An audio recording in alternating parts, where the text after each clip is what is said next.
السلام علیکم ورحمۃ اللہ وبرکاتہ۔ میرے پیارے آقا علیہ الصلوۃ والتسلیم کے پیارے دیوانوں، خاتون جنت حضرت فاطمۃ الزہرا رضی اللہ تعالی عنہا کی کنیزوں، گلدستہ سیرت النبی صلی اللہ علیہ وسلم کے 12ویں درس میں آپ تمام کا استقبال ہے۔ ہم سن رہے ہیں تزکیہ قلب کے تعلق سے۔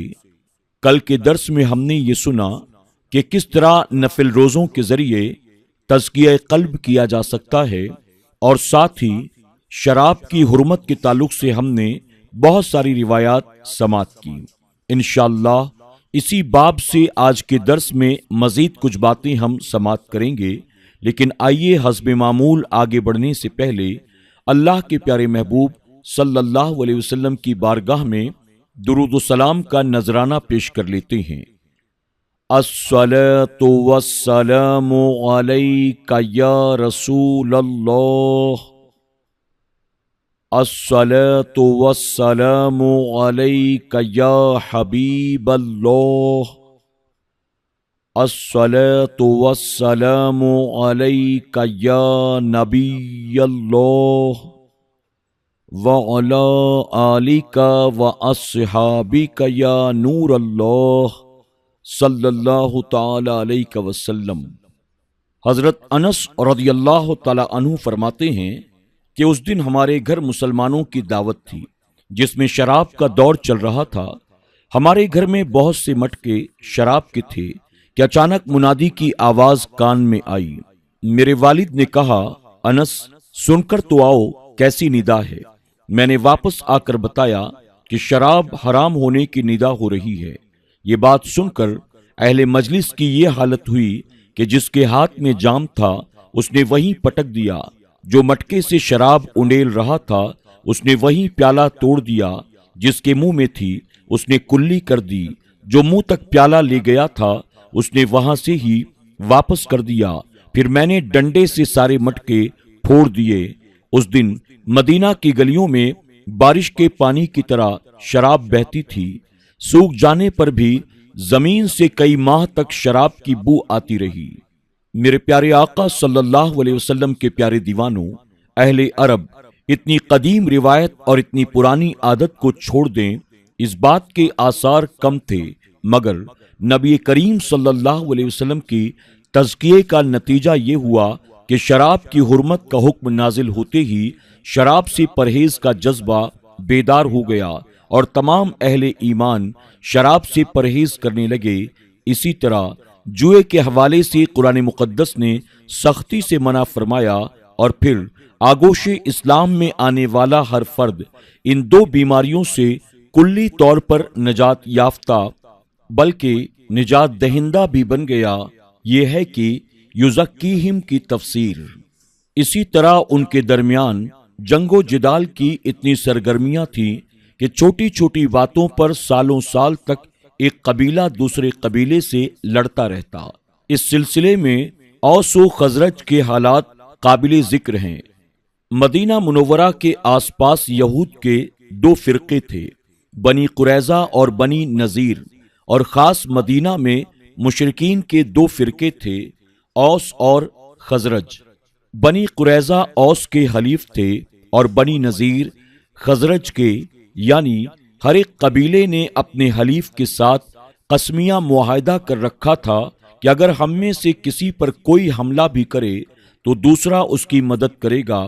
یہ اوس و خزرج تقریباً 100 برس سے آپس میں جنگ کرتے رہتے تھے، جس میں بنی قریظہ کو اوس کی اور بنی نذیر خزرج کی مدد کے لیے آتے تھے۔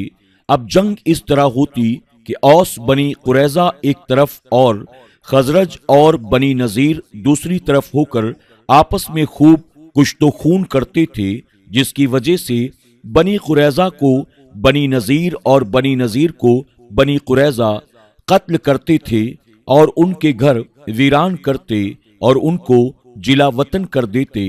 لیکن جب بنی نذیر اوس کے ہاتھوں یا بنی قریظہ خزرج کے ہاتھوں گرفتار ہو جاتے، یعنی بنی قریظہ کو بنی نذیر اور بنی نذیر کو بنی قریظہ چھڑاتا، باوجود کہ اگر وہی شخص جنگ کے وقت ان کے موقع پر آ جاتا تو اسے قتل کرنے میں ہرگز تامل نہ کرتے۔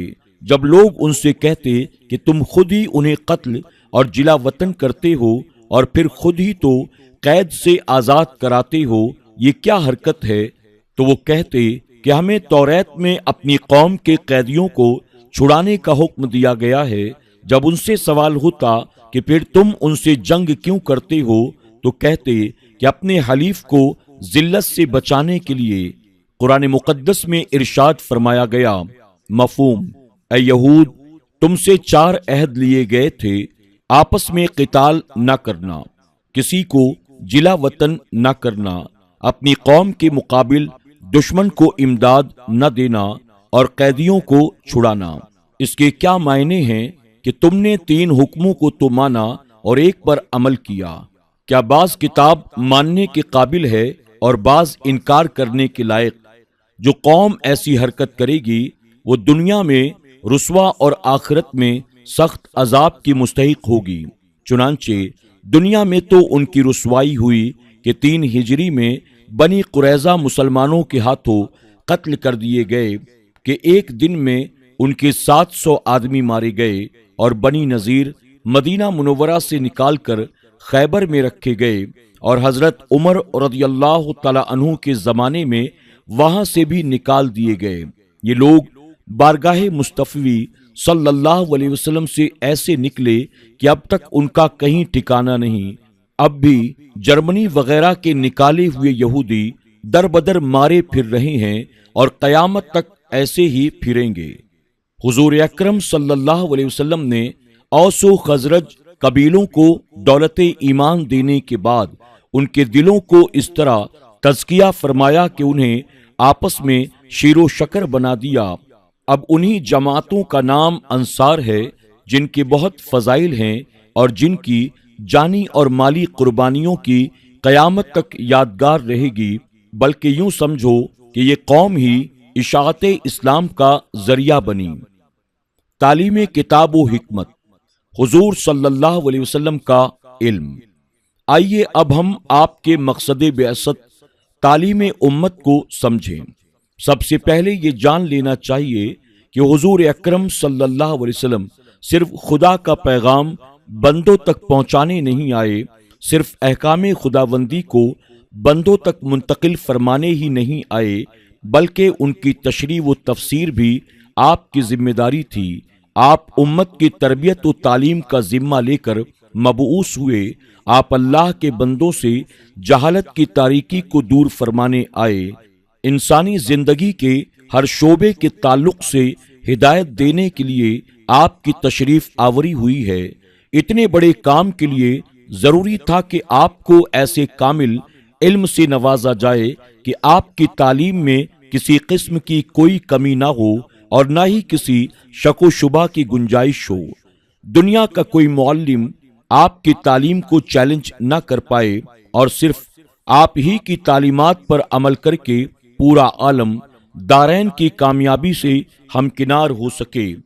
دنیا تو یہ سمجھتی ہے کہ آپ امی ہیں، لیکن معلم حقیقی خدائے وحدہ لا شریک نے آپ کو بلا واسطہ اپنے خزائن علم سے اتنا مالا مال کر دیا کہ آپ کا علم وسعتوں کی آخری منزل اور عروج کے آخری درجے کو پہنچ گیا۔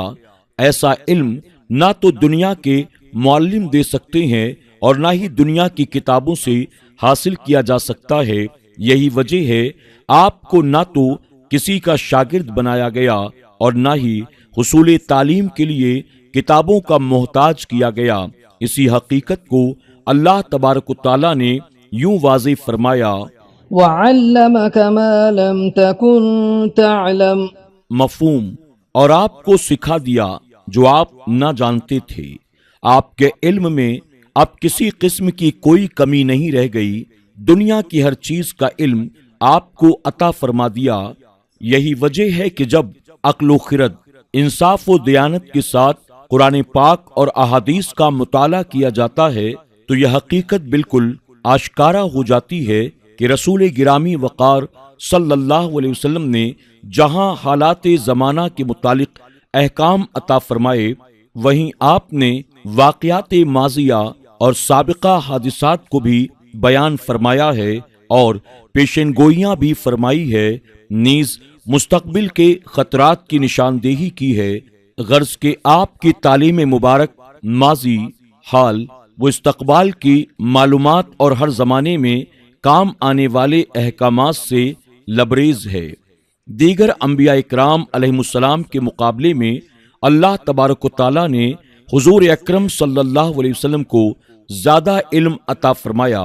حضرت آدم علیہ السلام کو اشیاء کے نام سکھائے، جیسا کہ قرآن مقدس میں فرمایا، وعلم آدم الأسماء كلها۔ مفہوم، اللہ تعالیٰ نے آدم کو تمام اشیاء کے نام سکھائے۔ سورہ بقرہ آیت نمبر 31۔ حضرت عیسیٰ علیہ السلام کو کتاب و حکمت کا علم عطا فرمایا۔ قرآن مقدس میں ہے، وَيُعَلِّمُهُ الْكِتَابَ وَالْحِكْمَةَ وَالتَّوْرَاةَ وَالْإِنْجِيلَ۔ مفہوم، اللہ سکھائے گا کتاب اور حکمت اور توریت اور انجیل۔ سورہ آل عمران آیت نمبر 48۔ حضرت خضر علیہ السلام کو اپنی جانب سے علم عطا فرمایا، جیسا کہ ارشاد ہوا، وَعَلَّمْنَاهُ مِن لَّدُنَّا عِلْمًا۔ مفہوم، اور ہم نے اسے اپنے پاس کا علم دیا۔ حضرت داؤد علیہ السلام کو زرہ بنانا سکھایا اور ارشاد فرمایا، وَعَلَّمْنَاهُ صَنْعَةَ لَبُوسٍ لَّكُمْ لِتُحْصِنَكُم مِّن بَأْسِكُمْ فَهَلْ أَنتُمْ شَاكِرُونَ۔ مفہوم، اور ہم نے اسے تمہارا ایک پہناوا بنانا سکھایا کہ تمہیں تمہاری آنچ سے بچائے، تو کیا تم شکر کرو گے؟ سورہ انبیاء آیت نمبر 80۔ جب حضور اکرم صلی اللہ علیہ وسلم کو علم کے زیور سے آراستہ کرنا ہوا تو کسی خاص چیز کے نام نہ سکھائے اور نہ ہی کوئی خاص علم بخشا، بلکہ دیگر انبیاء اکرام علیہم السلام کے اندر جو خوبیاں موجود تھی، ان ساری خوبیوں کو حضور اکرم صلی اللہ علیہ وسلم کی ذات میں جمع فرما دیا۔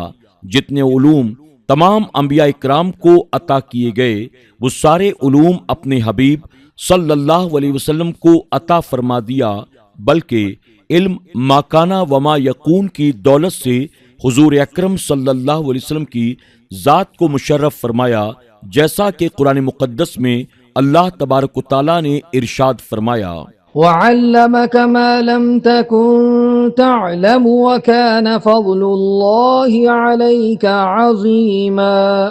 مفہوم، اور تمہیں سکھا دیا جو کچھ تم نہ جانتے تھے، اور اللہ کا تم پر بڑا فضل ہے۔ سورہ نساء آیت نمبر 113۔ میرے پیارے آقا علیہ الصلوۃ والتسلیم کے پیارے دیوانوں، خاتون جنت حضرت فاطمۃ الزہرا رضی اللہ تعالی عنہا کی کنیزوں، آج کے درس میں بس اتنا ہی۔ السلام علیکم ورحمۃ اللہ وبرکاتہ۔